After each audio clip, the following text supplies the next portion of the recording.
Này con kia nhà mình nha.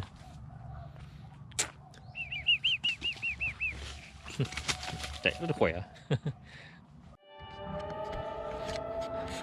Chào buổi sáng các bạn nha. Chúc các bạn buổi sáng vui vẻ. Hôm nay sáng mình sẽ đi thăm vườn. Đây là cây sầu riêng ri 6. Đây là 4-5 tuổi rồi. Năm ngoái thì nó có cho ra hoa nhưng mà nó không có quả, năm nay chắc nó bói.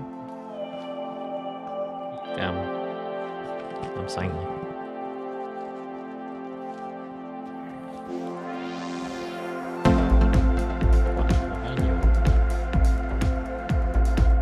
Cái bơ ngoái bó hết rồi, hôm nay cũng sẽ chục quả.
Trẻ rất là khỏe.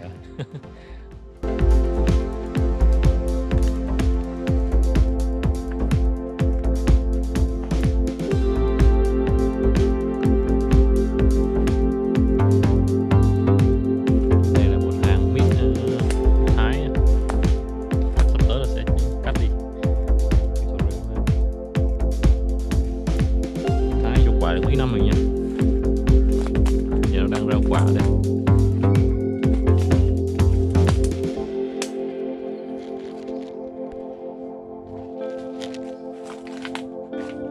Đây quả mít Thái ngon rất nhiều.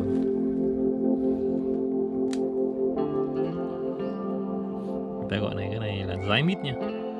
Đây là cái quả mít đực á.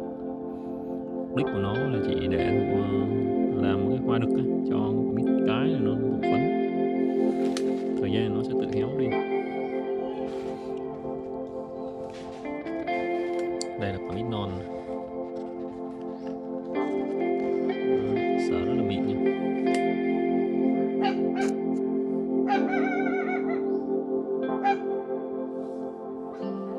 Có tiếng chó con đâu này. Thứ cho con sủa đâu nữa.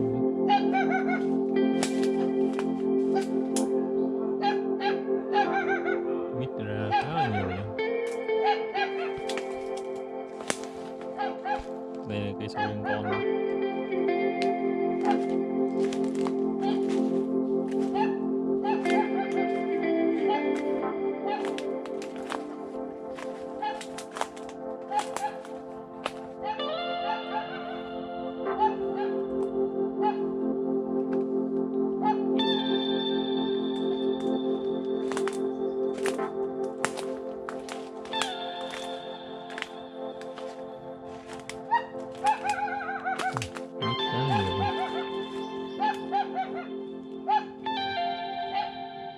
Quả mít non.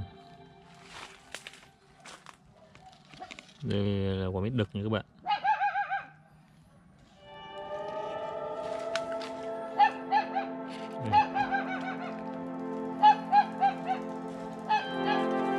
Đây là trái. Đây là bọc vào trái.